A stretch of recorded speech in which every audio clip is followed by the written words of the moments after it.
There's a certain kind of betrayal you never see coming, even when it's staring you right in the face. That's how I felt the day my wife of 25 years slid divorce papers across the kitchen table, her hands steady, her eyes cold.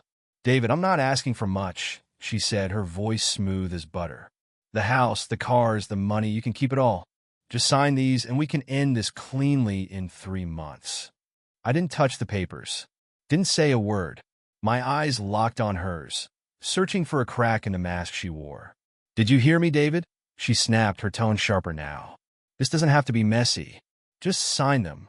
Finally, I leaned back in my chair, arms crossed, and smirked. "Messy?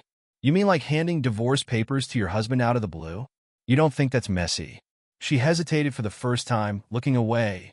I leaned forward, my voice low and cold. "Start talking, Linda. And this time, don't sugarcoat it. We've been married since high school. I worked my tail off for decades to give her the life she wanted, a good house, steady income, 2 daughters in Ivy League schools. I thought we were happy. I thought I'd done everything right. But now I was starting to realize I'd been living with a stranger. "I met someone else," she blurted, her eyes finally meeting mine. "It's been 6 months." There was no hesitation, no shame.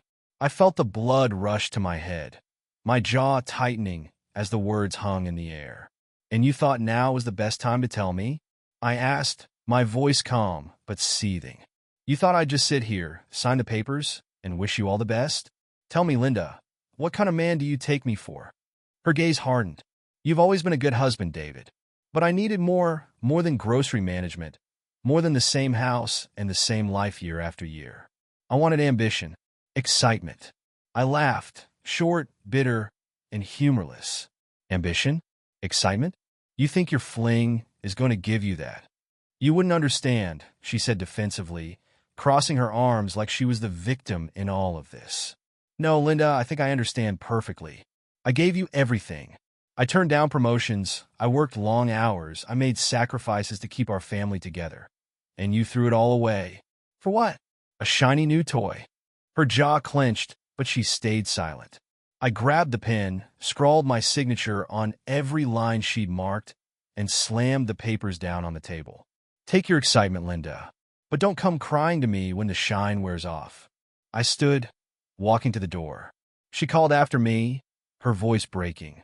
"David, don't walk away like this." I turned, staring her down. "Watch me." The days after Linda handed me the divorce papers felt like an endless blur. Each morning I woke up with the same knot in my stomach, the same suffocating question gnawing at me. How did it come to this? I wasn't the type of man to pity himself, but there was no way to ignore the crushing reality. The life we'd built together, 25 years of marriage, raising 2 daughters, every sacrifice I'd made to give her a good life, meant nothing to her. At first, I thought I could make sense of it, rationalize her decision. Maybe I hadn't been as present as I should have been. Maybe she felt neglected. But deep down, I knew those weren't the reasons. Linda wasn't someone who acted impulsively. If she was leaving, there was a bigger reason behind it. And I was going to find out what it was. Looking back, the signs had been there clear as day. I just hadn't wanted to see them. For the past year, Linda had grown increasingly distant. Conversations that used to flow so easily became one-sided or cut short. I'd ask her about her day, and she'd respond with a flat "fine" before retreating to another room. She'd always been the talker in our relationship, the one who kept the family connected. That change should have tipped me off. Then there were her sudden absences. Book club meetings that started lasting until midnight. Last-minute errands that stretched on for hours. At first, I didn't think much of it. We'd always had a level of trust in our marriage, so I gave her the benefit of the doubt. I even joked about it once, asking, "What friend are you helping this time?" She'd laugh and brush it off, her charm disarming me like it always had. But the laughter was hollow. What finally broke through my denial wasn't something Linda said or did. It was the silence. I came home late one night after a long shift and walked into a house that felt different. Quiet. Too quiet. I couldn't put my finger on it at first, but as I walked into the bedroom, the realization hit me. Her closet was nearly empty. Most of her clothes were gone, leaving only a handful of items on the hangers. just enough to make it seem like she hadn't left. I stood there staring at the half-empty closet, a sick feeling churning in my gut. Linda had been moving her things out piece by piece, probably for months.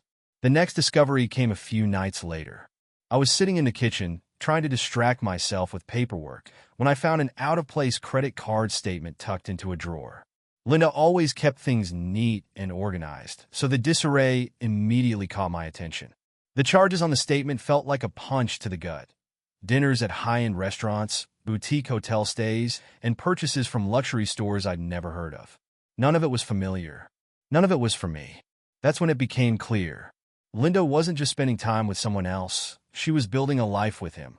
My suspicions were confirmed a few days later when I saw them together for the first time. Well, their picture anyway. It was in the Sunday paper, right there in the society section. Linda, dressed in a sleek black cocktail dress, standing next to him. The caption read, "Victor Hart and guest attend charity gala." Victor Hart. I didn't know him personally, but I knew his type. Real estate developer, rich, arrogant, the kind of guy who made headlines for his flashy lifestyle. He looked the part, tall, broad-shouldered, with a smirk that practically screamed entitlement. I stared at that photo for what felt like hours. Linda wasn't just leaving me, she was flaunting it. She hadn't just walked away. She'd stepped into the spotlight with him. That night, something inside me snapped. The disbelief, the sadness, the confusion, it all boiled over into something sharper. Anger. Not the kind of anger that blinds you, but the kind that focuses you. I wasn't going to sit back and let this happen. If Linda thought she could throw me away like yesterday's trash, she was wrong. The next morning, I got to work. The first call I made was to the bank. I closed all our joint accounts and opened new ones in my name alone. Linda wouldn't get another dime out of me. Then I called the car dealership and sold her Volvo back for the lowest book value. She didn't need it anymore. She had Victor's shiny black car to chauffeur her around. Finally, I called my lawyer. I made it clear I wanted everything airtight. The house, the finances, any remaining assets. I wasn't about to let Linda walk away with more than she was entitled to. By the end of the week, I cut her out of my life completely. The next Saturday, I spent the day cleaning out the house. Linda's remaining clothes, her jewelry, her keepsakes. All of it went into trash bags. I left the bags by the front door in case she decided to come by, though I doubted she would. The hardest part was sorting through the family photos. I couldn't bring myself to throw away the ones with Emma and Olivia, but every picture of Linda went into the trash. For the first time in years, the house felt empty. And for the first time in my life, I had no idea what to do next. At first, I tried to distract myself with work, but the silence in the house was unbearable. That's when I turned to my old hobbies. I dusted off my coin collection, something I hadn't touched in years. There was something calming about it, the way it required focus and patience. It reminded me that I still had control over something in my life. Then there was geocaching. I'd always loved the thrill of the hunt, the satisfaction of finding something hidden. I started spending my weekends hiking up Hayes Mountain, scouring the trails for caches and landmarks. It was on one of those hikes that everything changed. I'd been searching for a geocache near an old surveyor's marker, deep in the woods. The marker itself was buried under years of leaves and debris, so I cleared it away with my hands. Just as I was about to move on, my metal detector let out a faint beep. Curious, I swept it around until I pinpointed the spot, a small, rusted metal box wrapped in oiled canvas. I pried it open, expecting to find nothing more than junk. But what I found stopped me in my tracks. Inside were 12 coins. Not just any coins.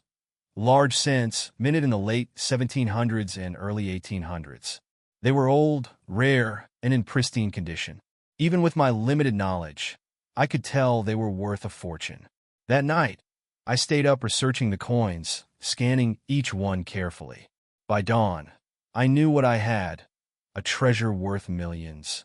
As I stared at those coins, an idea began to form. Linda thought she'd taken everything from me. She thought I'd fade into the background while she lived out her new life. She had no idea who she was dealing with. I wasn't going to let this break me. I wasn't just going to move on. I was going to take control. For the first time in weeks, I smiled. I had a plan, and it was going to change everything. I didn't waste time once the idea formed in my head. I wasn't a man to sit idly by while life ran me over. Linda might have decided I was some predictable grocery clerk who would roll over and take whatever scraps of explanation she offered, but she'd miscalculated. The coins were the key. Those 12 large cents weren't just valuable. They were a lifeline, an opportunity to turn the tide in my favor. But before I could act, I needed help. If I was going to play this smart, I'd have to sell the coins discreetly and get the most out of them. This wasn't something I could leave to luck. I researched for days, poring over auction results, dealer reputations, and coin appraisers. Finally, I found Towers and Burns, a well-regarded numismatic dealer based in New York City. They had a reputation for handling high-value collections with discretion, and that was exactly what I needed. The next Monday, I made the call. James Towers, one of the partners, agreed to meet me in person. He was cautious but intrigued when I described the coins over the phone. I didn't give away too much, just enough to pique his interest. "Bring them in," he said. "We'll see what you've got." I packed the coins carefully into a small, secure case and booked a flight to New York. I wasn't nervous. I was determined. The Towers and Burns office wasn't what I expected. The front area was sleek, modern, and filled with glass cases displaying an impressive collection of coins, medals, and other collectibles. It felt more like a high-end art gallery than a coin dealer's office. A receptionist greeted me and escorted me to a back room, where the atmosphere was noticeably different. Dim lighting, plain furniture, and no-frills efficiency. James Towers was already seated at the table, flanked by a middle-aged man who introduced himself as Maurice Cookson, their in-house specialist on early American coins. Both men greeted me with professional politeness, though I could see the skepticism in their eyes. I placed the case on the table and opened it carefully, revealing the coins. For a moment, the room was silent. Cookson leaned in, adjusting his glasses, while Towers simply stared. Finally, Cookson let out a low whistle. "These aren't just rare," he said, his voice tinged with excitement. "They're extraordinary." Towers nodded, his eyes scanning the coins with laser focus. "Where did you get these, Mr. Anderson?" "Let's just say they've been in the family for a long time," I replied. He didn't press further, which I appreciated. After an hour of examination and discussion, they confirmed what I already suspected. 6 of the coins were in near-mint condition and would be considered top-tier among collectors. The other 6, while not as pristine, were still incredibly valuable. "We're interested," Towers said finally. "But coins like these don't come to market often, and they'll need careful handling. What are you looking to do?" I leaned back in my chair, keeping my tone steady. "I want to sell 4 of them. Your firm will handle the sale and pay me $800,000. But there's a catch. $600,000 of that has to go toward purchasing a specific piece of land and donating it to the Madison Land Trust." Towers exchanged a glance with Cookson. "And the rest?" "Cash." The negotiation took hours. They weren't thrilled about the land purchase at first. It wasn't a typical transaction for them, but I insisted. Finally, they agreed. Towers even managed to feign a smile as we shook hands. "You're a unique client, Mr. Anderson. I'll give you that." I left the office feeling a sense of accomplishment I hadn't experienced in years. This was just the first step, but it was a big one. Back in Huntsville, I kept my focus sharp. I wasn't just moving on from Linda. I was dismantling the life she'd built with Victor Hart, piece by piece. The Madison Land Trust was a small, local nonprofit trying to protect the area's natural beauty from aggressive development. One of their key targets was an orchard next to Hayes Mountain, a plot of land Victor needed to complete his latest project. Without it, his development deal would collapse. The landowner, John Smurd, was a tough old man with a deep love for his orchard. He'd been holding out against Victor's offers, but he was running out of time. Smurd had agreed to sell to the land trust for $600,000, less than half its market value. But the trust couldn't raise the funds fast enough. That's where I came in. With Towers and Burns handling the purchase, the deal went through smoothly. Within weeks, the land belonged to the trust, and Victor's plans were in shambles. The fallout was almost immediate. Without the orchard, Victor's project became financially unviable. Investors started pulling out, and rumors spread about his inability to secure key properties. I followed the developments closely, reading every article and report. It didn't take long for Victor's reputation to take a hit. Deals he'd been counting on fell through, and his financial backers grew wary. I didn't celebrate outright. It wasn't my style, but I couldn't deny the satisfaction I felt. Linda had left me for this man, believing he was some untouchable force of nature. Now he was floundering, scrambling to salvage what was left of his crumbling empire. One evening, weeks after the orchard deal, there was a knock at my door. I opened it to find Linda standing there, looking more disheveled than I'd ever seen her. She wasn't wearing the designer clothes or polished makeup she'd been flaunting in the newspaper photos. Instead, she looked tired, desperate. "David," she said, her voice shaky. "Can I come in?" I crossed my arms, leaning against the doorframe. "What do you want, Linda?" She hesitated, her eyes darting to the side. "I need a place to stay, just for a while." "Victor, things didn't work out." I couldn't help but laugh, a short, bitter sound. "You mean to tell me Mr. Handsome and Successful didn't stick around?" "Color me surprised." "David, please," she said, her tone pleading. "I don't have anywhere else to go." I stared at her for a long moment, weighing my response. Then I stepped back, allowing her a clear view of the nearly empty house. "This place isn't mine anymore," I said. "I sold it last week. The new owners move in tomorrow." Her face fell, but I didn't stop there. "And even if it were still mine, I wouldn't let you stay here. You made your choices, Linda. Now you get to live with them." I closed the door without waiting for her reply.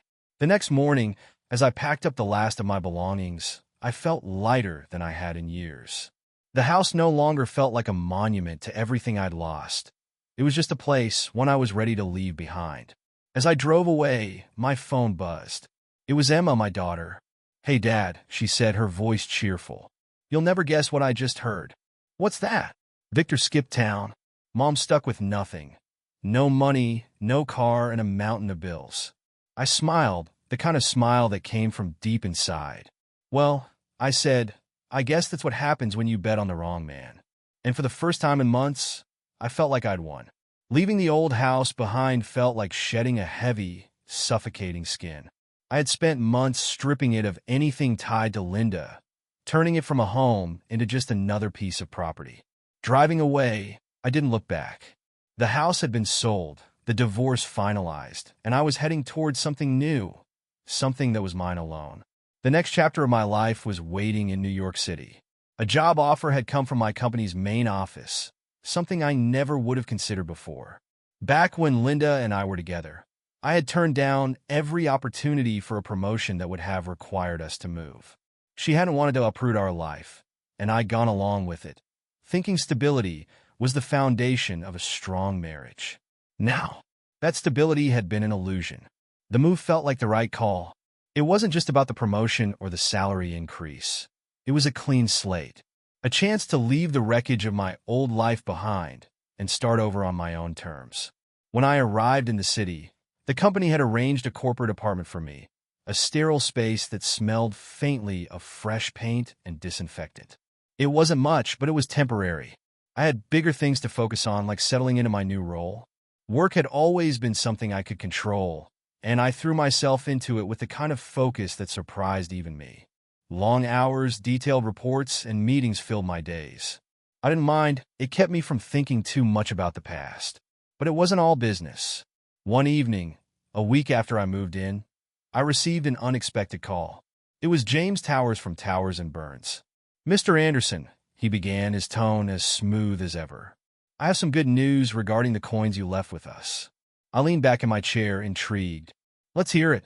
"Not only have we completed the land purchase for the Madison Land Trust, but we've also received considerable interest in the remaining coins. If you're open to it, I'd like to arrange a private auction for the next batch." "Sounds promising," I replied, trying to keep my tone neutral. "There's also someone I'd like you to meet," Towers continued. "She's a colleague of mine, Letitia Rothberg. She specializes in high-value transactions and has expressed interest in working with you directly." I wasn't sure what to make of it. I had no intention of becoming some high-rolling collector, but if it meant getting the best value for the coins, I'd play along. "When and where?" I asked. "Tomorrow evening, at our office. I think you'll find the meeting worthwhile." When I arrived at the Towers and Burns office the next day, I was greeted by a striking woman with dark hair and sharp features. Letitia Rothberg wasn't what I expected. She carried herself with a confidence that was almost intimidating, her every move deliberate and poised. "Mr. Anderson," she said, extending a hand. Her voice was deep but smooth, with just a hint of an accent I couldn't place. "It's a pleasure to meet you." "Likewise," I replied, shaking her hand. We sat down in one of the private meeting rooms, where she wasted no time diving into the details. Letitia's knowledge of the coin market was impressive. She outlined strategies for selling the remaining coins, emphasizing discretion and maximizing value. "I've reviewed the photographs of your collection," she said, her tone businesslike. "You're sitting on a gold mine, Mr. Anderson. These coins aren't just rare, they're historically significant. With the right buyers, you could be looking at several $1,000,000. It was a staggering number, one that made me pause. "What's the catch?" I asked, my tone skeptical. Her lips curved into a faint smile.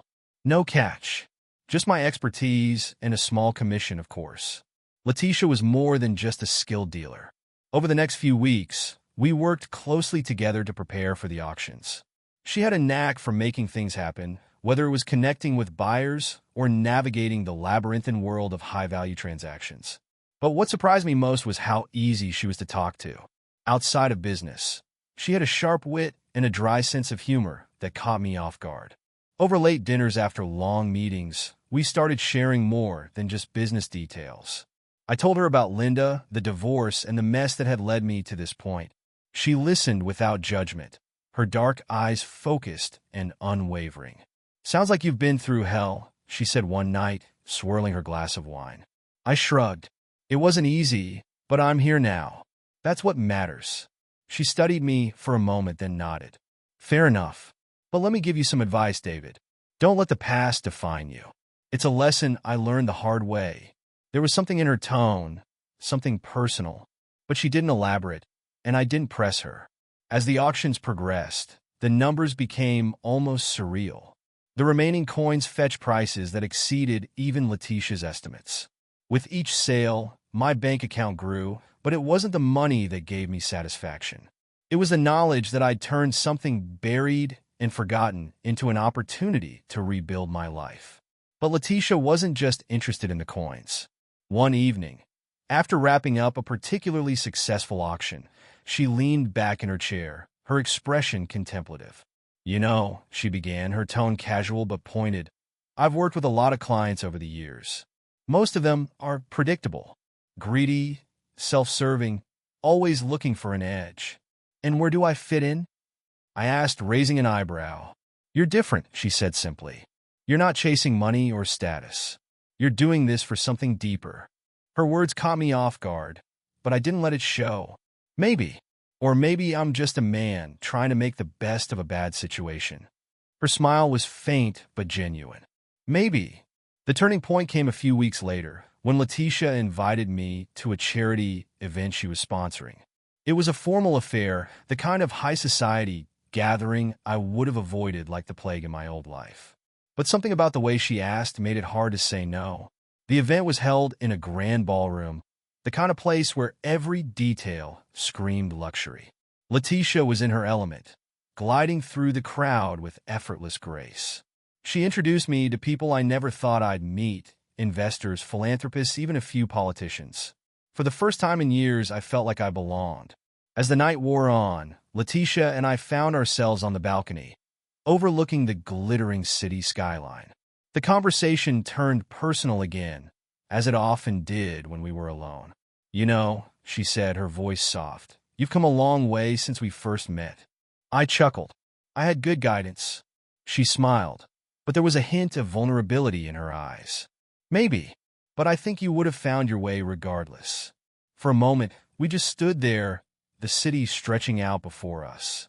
It was a quiet, unspoken acknowledgement of everything we'd been through, separately and together. By the time the evening ended, something had shifted between us. It wasn't just a professional relationship anymore. Letitia had become a part of my new life. And for the first time, I felt like I had more than just a fresh start. I had a future. The old David Anderson was gone, and I wasn't sorry to see him go. The man standing in his place was stronger, smarter, and ready for whatever came next. And as Letitia slipped her hand into mine, I knew I wasn't facing that future alone. The weeks after the charity event felt like a blur, but this time, it wasn't the haze of heartbreak or anger. It was something entirely different. My life had shifted in ways I hadn't anticipated, and for the first time in years, I wasn't looking back. Letitia had become more than a business partner. She was sharp, insightful, and quick to challenge me when I needed it. But she also had a way of making me see things differently, helping me focus on the opportunities ahead rather than the mistakes of the past. We settled into a rhythm, working together on the final stages of liquidating the coin collection. Each coin brought a staggering price, and Letitia's network ensured that every transaction was smooth and discreet. With each successful sale, I felt a weight lifting off my shoulders. It wasn't just about the money, it was about control. For the first time in a long while, I felt like I was steering my own life instead of reacting to someone else's decisions. But as much as I was moving forward, the shadows of my past lingered. Linda's betrayal, Victor's arrogance, and the humiliation I'd felt still crept into my thoughts. I wasn't bitter, but I wasn't done either. One day, I got a call from an old friend, Stephen Carter. He was a real estate broker who'd helped me gather information on Victor months earlier. "David," he said, his tone casual but knowing, "I thought you want to hear this. Victor Hart's troubles are worse than we thought." I leaned back in my chair, intrigued. "Go on." Turns out he's been bleeding investors dry for years. That land deal you derailed wasn't just a setback. It was the domino that tipped everything over. He's defaulted on loans, lost major backing, and now he's scrambling to cover his tracks. A smile tugged at the corner of my mouth. "And Linda?" Stephen hesitated. "She's still in the picture, but barely. I hear they're staying in a cheap rental now. She's not exactly living the high life anymore." I thanked him and hung up, feeling a strange mix of satisfaction and pity. Linda had chosen her path, and it had led her to exactly where she belonged. Still, there was something unfinished about the whole thing, like a loose thread that needed to be tied up. That loose thread came knocking at my door 2 days later, literally. It was late in the evening when the knock came. I opened the door to find Linda standing there, her arms crossed tightly over her chest. She looked older, thinner, and far less polished than the woman who had once stood in this same spot, telling me she'd found someone else. "David," she said, her voice subdued, almost hesitant. "Can I come in?" I didn't move. "What do you want, Linda?" She glanced over her shoulder, as if making sure no one was watching, then turned back to me. "I just need to talk. Please." After a long pause, I stepped aside and let her in. She looked around the apartment, taking in the minimalist furniture and the lack of personal touches. "So, this is where you live now?" "For now," I said, keeping my tone neutral. "What's on your mind?" She hesitated, fiddling with the strap of her bag. "I know I have no right to ask, but I need help." I crossed my arms, leaning against the kitchen counter. "Help with what?" "Victor's not who I thought he was," she admitted, her voice barely above a whisper. "He's lost everything, David. The investors, the properties, the money, it's all gone. And now I'm stuck with nothing. No home, no job, nothing." I stared at her, waiting for the punchline that never came. When it was clear she was serious, I let out a short, bitter laugh. "You chose him, Linda. You left me for him. And now you want me to fix the mess you made." Her eyes filled with tears, but I didn't feel the pang of guilt I might have felt once. "I made a mistake," she said, her voice cracking. "I see that now. I should have—" "Stop," I interrupted, holding up a hand. "Don't say it. Don't tell me you should have stayed.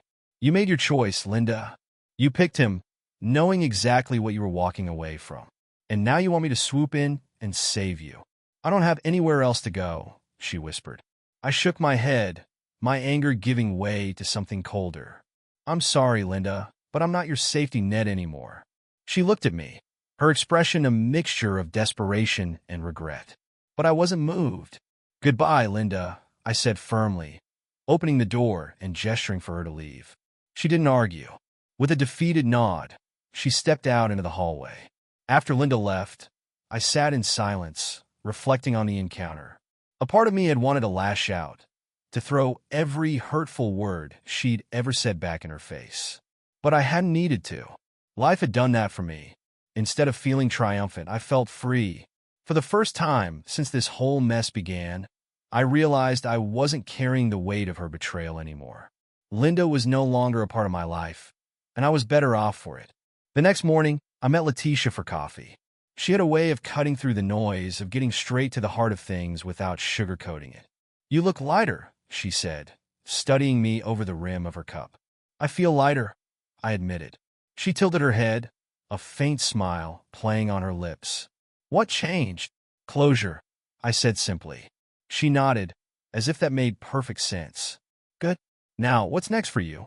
I thought about it for a moment. For so long, my focus had been on surviving, on getting through each day without breaking.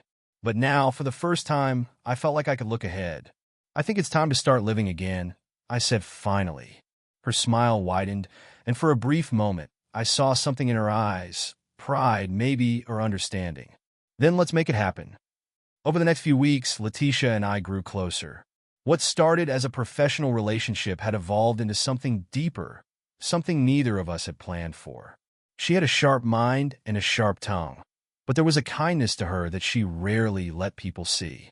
One evening, as we sat on her apartment balcony overlooking the city, she turned to me with an expression I couldn't quite read. "You've come a long way, David," she said softly. "Thanks to you," I replied. She shook her head. "No, you did this yourself. You could have stayed stuck in the past, but you didn't. That's all you." I didn't know how to respond, so I simply nodded.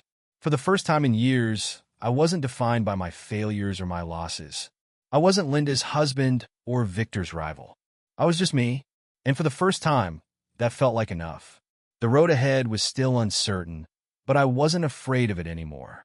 With Letitia by my side and a future that was mine to shape, I felt ready for whatever came next.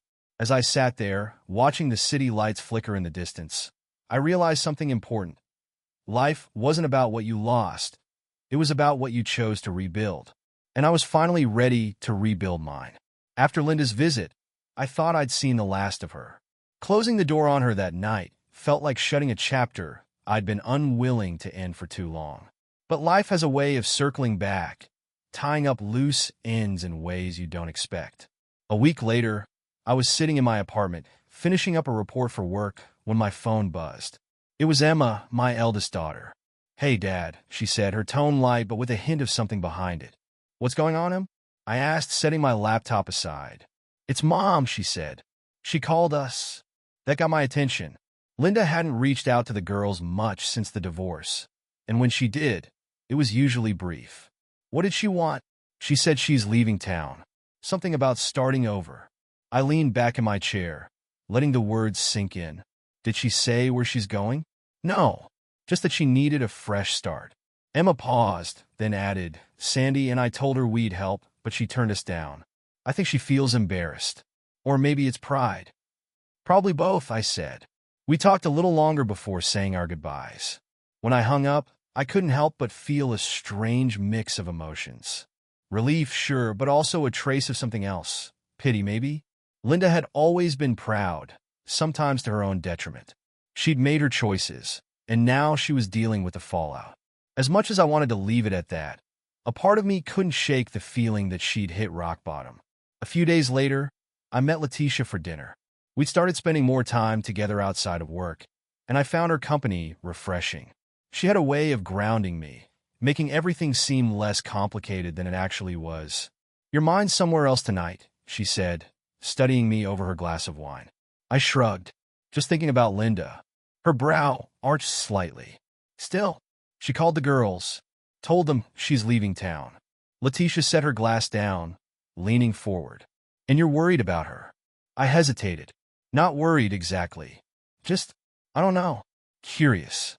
"David," she said, her tone gentle but firm. "It's not your job to worry about her anymore. She made her bed. Let her lie in it." "I know," I admitted, "but she's still the mother of my kids." Letitia nodded, her expression softening. "That's true, but don't let her pull you back into her mess. You've come too far for that." She was right, of course. I knew she was. but knowing and feeling are two different things. The following weekend, I drove to the old orchard near Hayes Mountain. It had been months since I'd been there, but something about the place always felt calming. The land was quiet now, protected by the Madison Land Trust thanks to the deal I'd made with Towers and Burns. As I walked through the rows of trees, the crisp autumn air filling my lungs, I thought about everything that had led me here. The betrayal, the anger, the uncertainty, it had all brought me to this moment. And yet, I felt at peace. The orchard wasn't just a victory over Victor Hart. It was a symbol of something bigger. It was proof that I could take something broken and turn it into something lasting. Later that week, I got an email from Stephen Carter. He'd been keeping tabs on Victor's situation, and the news wasn't good, for Victor at least. "David," the email began, "you'll want to read this." Attached was a news article about Keystone Development's collapse. Victor's company had officially filed for bankruptcy, citing failed projects and lack of investor confidence. The article went on to detail his growing list of creditors, lawsuits, and financial troubles. I couldn't help but feel a twinge of satisfaction. Victor had always been a man who thrived on appearances, and now those appearances had crumbled. Stephen had added a note at the bottom of the email. "Looks like your friend finally ran out of luck.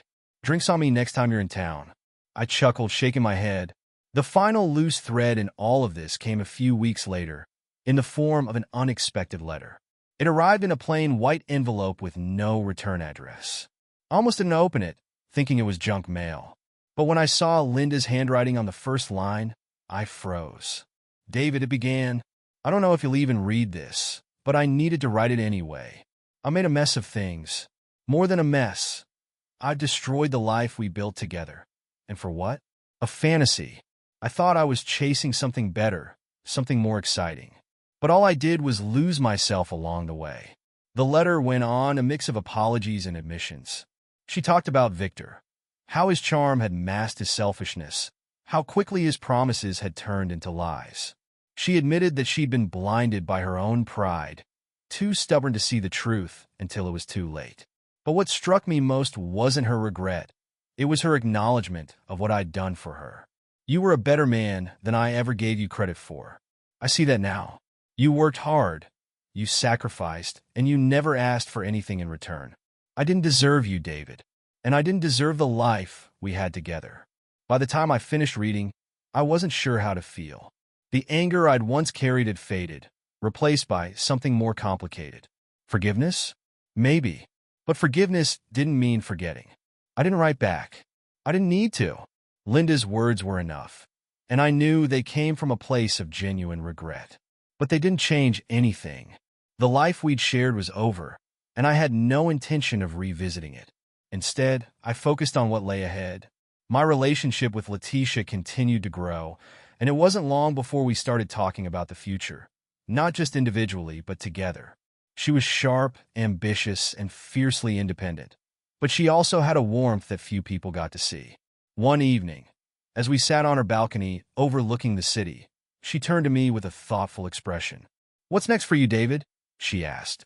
I smiled, taking a sip of my drink. "You tell me. You're the one with all the plans." She laughed, shaking her head. "I'm serious. You've rebuilt your life piece by piece. What do you want to do now?" I thought about it for a moment. For so long, my focus had been on survival, getting through each day, each obstacle. But now, for the first time, I felt like I had room to dream. "I want to build something," I said finally. "Build what?" she asked, her brow arching. "I don't know yet," I admitted, "but something that's mine, something lasting." She nodded, a small smile tugging at her lips. "I think you will." The road ahead wasn't perfectly clear, but that didn't bother me. I'd faced worse and come out stronger. As I sat there, watching the city lights flicker in the distance, I realized that the life I was building now wasn't just about starting over. It was about starting right. And this time, I wasn't doing it alone. Months passed, and the sharp edges of the past smoothed out. Life had settled into a rhythm, a good one. Work at the company's New York office kept me busy, but it was no longer an escape. It was something I enjoyed, a challenge that gave me purpose. Letitia and I had grown close in ways I hadn't expected. What started as a professional relationship and cautious friendship had evolved into something deeper, though neither of us rushed to define it. We didn't need to. She had her own life, and I had mine, but there was a natural alignment between us that felt right. One crisp fall evening, we found ourselves at a small restaurant tucked away in the quieter part of the city.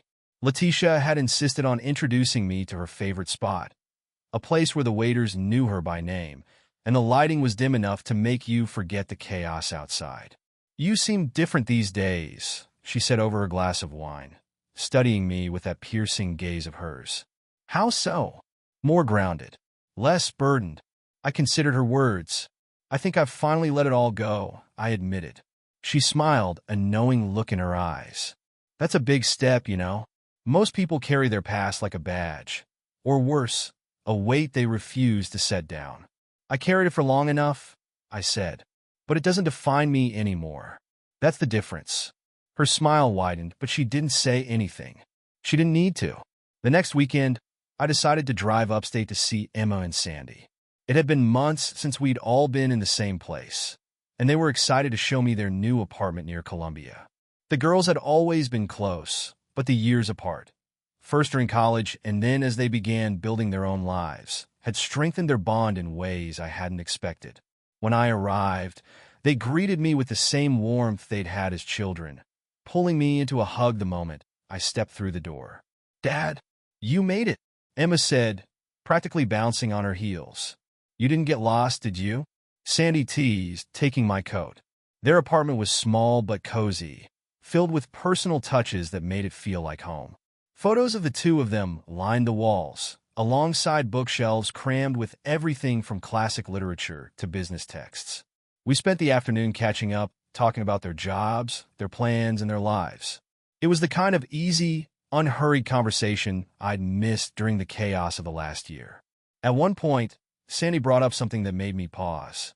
"We heard from Mom," she said, her tone carefully neutral. Emma shot her a look, but didn't interrupt. "She's in California now," Sandy continued. "She got a job with some nonprofit out there. Says she's trying to start over." I nodded, processing the information. "How do you feel about that?" Sandy shrugged. "I think it's good for her. She's finally taking responsibility for herself." Emma chimed in. She seemed different. Not like before. More grounded, I guess. I didn't say much after that, letting the conversation drift to other topics. But later, as I drove back to the city, I couldn't help but think about Linda. That night, I told Letitia about the conversation. "She's trying to start over," I said, the words hanging in the air between us. "And how does that make you feel?" she asked, her tone even. "I don't know," I admitted. "Part of me is glad she's finally doing something for herself. But another part of me wonders if it's too late." Letitia tilted her head, considering her response. "It's never too late to start over, David. But that doesn't mean you owe her anything. She's on her own journey now, just like you are." I nodded, letting her words settle. She was right, as usual. In the weeks that followed, life continued to unfold in its quiet, steady way. I found joy in the little things, a hike in the nearby trails, an evening spent reading, or a shared meal with Letitia. One evening, as we sat in her apartment, the city lights glowing through the windows, she asked me a question I hadn't been expecting. "Do you think you'll ever get married again?" The question caught me off guard, and I took a moment to think before answering. "I don't know," I said honestly. "I think I've learned not to plan too far ahead. Life is a way of surprising you." She smiled at that, a quiet laugh escaping her lips. "That it does." I turned the question back on her. "What about you? Ever think about settling down?" Her smile faded slightly, replaced by something more contemplative. "I've thought about it, but I've always been cautious. I'm not the easiest person to be with, David." "That's not true," I said without hesitation. "You just haven't met someone who sees you for who you really are." Her eyes softened, and for a moment, the space between us felt smaller, more intimate. "Maybe," she said quietly. As winter approached, I found myself reflecting on the year that had passed.